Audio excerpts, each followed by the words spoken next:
மகாராஜா படம் இன்று ஓடிக்கொண்டிருக்கிறது. அந்த படத்தினுடைய கதை முழுக்க முழுக்க என் கதையிலிருந்து திருடப்பட்ட கதை.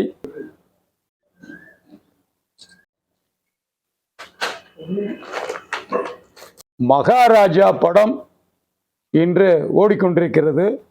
அந்த படத்தினுடைய கதை முழுக்க முழுக்க என் கதையிலிருந்து திருடப்பட்ட கதை. இதை மக்களுக்கு தெரியப்படுத்தவும் மற்றவர்களுக்கு தெரியப்படுத்துவதற்குத்தான் எல்லோரிடம் பேசிக்கொண்டிருக்கின்றேன். சுமார் 2020 இந்த கதை என்னிடம் வந்து பேசப்பட்ட கதை.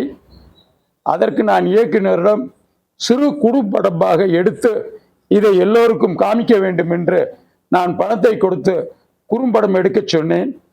குறும்படம் எடுத்து கொடுத்தார். நல்ல சிறப்பாக இருந்தது. 2022 வலுவான முயற்சியை செய்து கொண்டு என்னுடைய சபரி பிக்சர்ஸ் குழுவினருடன் கலந்துரையாடல்கள் செய்து கொண்டு எல்லா விஷயங்களை நான் செய்து கொண்டிருக்கிறேன். அப்போது என்னுடைய படத்தை அத்தியாயம் 1 என்ற பெயரில் பழனியம் பகுதியிலே ஷூட்டிங் எடுப்பதற்காக நான் எல்லா முயற்சியும் செய்து கொண்டிருந்தேன். என்னுடைய படத்தில் ஆர்டிஸ்டர்களாக நடிகர்கள் KS ரவிக்குமார், சார்லி மற்றும் என்னுடைய ஹீரோக்கள் மற்ற அப்புக்குட்டி போன்ற சென்றாயன் போன்ற எல்லோரிடமும் கால் ஷீட் வாங்கி ஷூட்டிங் சிறப்பாக செல்வதற்கு நான் எல்லாம் அமைத்திருந்தேன். ஆனால்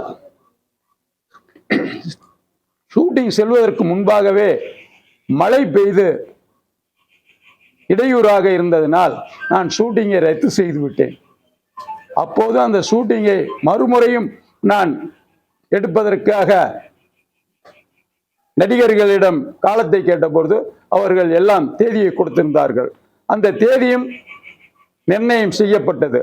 ஆனால் இந்த திரைப்படத்தை நான் எடுப்பதற்கு 2 நாளுக்கு முன்பாக மகாராஜா என்ற பெயரில் தியேட்டரில் ஓடிக்கொண்டிருப்பதாக எனக்கு என்னுடைய திரைப்பட குழுவினர்கள் நண்பர்கள் சொல்லியின் பேரில் நான் அந்த படத்தை பார்க்க சென்றேன்.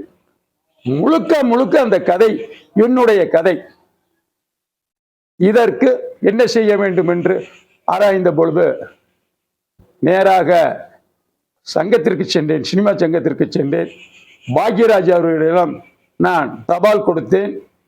பாரதி ராஜா அவர்களிடம் சென்று நியாயம் கேட்டேன். காரணம், அவர்கள் சங்க தலைவர்கள் என்ற முறையில் நான் பதிவு செய்யப்பட்ட கதை.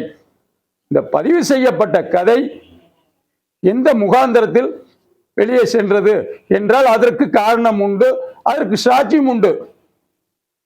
ஆனால் என்னை போன்ற தயாரிப்பாளர்கள் வளர விடக்கூடாது என்பதற்காக அங்கு ஒரு கூட்டமே செயல்பட்டு கொண்டிருக்கிறது.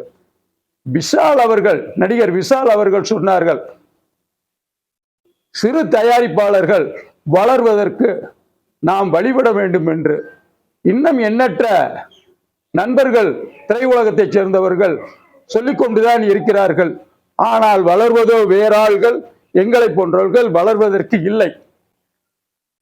இந்த கதையினுடைய அம்சத்தை வைத்து பார்த்தால், நான் சென்று பார்த்த பொழுது விஜய் சேதுபதி அவர்கள் சிறப்பாக நடித்திருந்தார்கள்.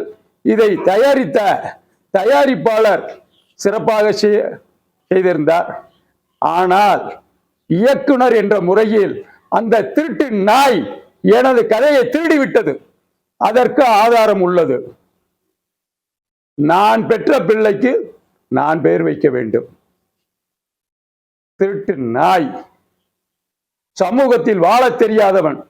அந்த மகாராஜா படத்தினுடைய இயக்குனர் அந்த நாய் திருடி சென்று விட்டது. இதற்கு நியாயம் கேட்டு எந்த அளவுக்கு வேண்டுமானால் நான் செல்வேன். காரணம் என்னவென்றால், முழுக்க முழுக்க இந்த கதை என்னுடையது. இது இல்லாமல் எல்லா பிரச்சனைகளுக்கும் சாட்சி உண்டு, ஆதாரம் வைத்துள்ளேன். குறும்படத்தினுடைய எடுத்ததற்கான ஆதாரம் தருகின்றேன். அதாகப்பட்டது ஒரு மனிதனை மன உளைச்சல் செய்வதற்கான காரியங்கள் போல இதை செய்து விட்டார்கள். எங்ககிட்ட என்ன ஆதாரம்னா, இந்த பத்திரிகை இது கதையினுடைய அம்சம் 2020 என்னுடைய டைரக்டர் வந்து எங்கிட்ட கதை சொல்லியிருக்கார். இதை வந்து நாங்க என்னன்னு கேட்டீங்கன்னா குறும்படமாக எடுத்து அதை நாங்க வச்சிருக்கோம். அதை பதிவு பண்ணி வச்சிருக்கிறோம், படத்தையும் பதிவு பண்ணி வச்சிருக்கிறோம். என்னுடைய சங்கத்தில், தயாரிப்பாளர் சங்கத்துல கே பாக்கியராஜ் கிட்ட அந்த சங்கத்துல நாங்க பதிஞ்சு வச்சிருக்கோம். இயக்குனருங்கிற முறையில பாரதி ராஜாட்ட போய் நாங்க எல்லாமே ரிப்போர்ட் சொல்லி இருக்கிறோம். கதைக்கு உரிமையே வந்து அந்த கதை எழுதின கதையாசிரியர்கிட்ட நான் இதை விலைக்கு வாங்கி வச்சிருக்கிறது, அதுக்கு ரெக்கார்டு இருக்கு. கதை, இயக்கம் எல்லாமே என்னை சேர்ந்தது. நான் முதல்லையே ஒரு படம் தயாரித்திருக்கிறேன், கந்தவேல் என்ற படம். அந்த கந்தவேல் படத்தையே அவள் பாலமுரளி அவர்கள் எனக்கு நல்ல விதமாக இயக்கி தந்திருக்கிறார்கள். கால சூழ்நிலையின் காரணமாக நான் திரைப்படத்தை வெளியிடவில்லை. அந்த படமும் என்னிடம் இருக்கிறது. என்னுடைய 2வது படம் இது. இதில் என்றால் நான் வந்து இந்த படத்தை மிக சிறப்பாக செய்து இதில் எனக்கு பேரும் புகழும் கிடைக்க வேண்டும் என்று முதல் ஆசீர்வாதம் செய்தது சார்லி அவர்கள். 2வதாக இந்த கதையை சொல்லுகின்ற பொழுது விரும்பி நடிக்க வந்தவர் KS ரவிக்குமார். அம்மு அபிராமியிடம் கதை சொல்லி இருக்கிறேன், ஆதாரம் உண்டு. ஹீரோயினி ரக்ஷனா. பாடல் முதல் கொண்டு பதிவு செய்யப்பட்டிருக்கிறது. அந்த படத்தில் பாடல் இல்லை. என்னுடைய படத்தின் முதல் பாடலே மிக மிக மக்களிடத்தில் போய் சேரக்கூடிய விஷயமாக பதிவு செய்து வைத்துள்ளேன். இது எந்த வகையில் நியாயம் என்று பத்திரிகையாளர்கள் உங்களிடமே கேட்கிறேன். இதற்கு நீங்களே நியாயம் வழங்குவதற்கு குறும்படம் எடுத்து அந்த குறும்படத்தை கொண்டு போய் நானும் மெட்ராஸில் எடிட்டிங் பண்றதுக்காக கொண்டு போய் கொடுக்குறேன். அந்த ஸ்டுடியோ பேர் என்னங்க? அங்க வந்து கொண்டு போய் கொடுக்கிற போது அந்த தியேட்டரினுடைய உரிமையாளர் ஸ்ரீதர் அவர் வந்து இதே பொழப்பாக அலைஞ்சிட்டு இருந்திருக்கார். எங்களுக்கு தெரியாது. இந்த கதையை அவர்கிட்ட சொன்ன ஸ்கிரிப்ட் கொடுத்தது உண்மை. இந்த படம் அவர் வாயிலாகத்தான் சென்றிருக்க வேண்டும் என்பது என்னுடைய உண்மையான நம்பிக்கை. கதை பதிஞ்சிருக்கு. எங்களுடைய கதை பதிவு செய்யப்பட்டது. என்ன பேர்ல பதிவு பண்ணிருக்கீங்க? அத்தியாயம் 1. அத்தியாயம் 1 என்ற பெயரில் உள்ள கதையைத்தான் திருடி அந்த திருட்டு இயக்குனர் நாய் கொண்டு சென்று மகாராஜா என்ற பெயரில் இந்த படத்தை எடுத்திருக்கிறார்கள். ஆனா என்ன ஒரு சிறப்பு என்றால் விஜய் சேதுபதி சிறப்பாக நடித்துள்ளார். இந்த படத்தை பொறுத்தவரை இயக்குனராக இவன் திருடி விட்டாலும் தயாரிப்பாளர் என்ற முறையில் நல்ல விதமாக செய்திருக்கிறார். நான் அவர்களை குறை சொல்லவில்லை.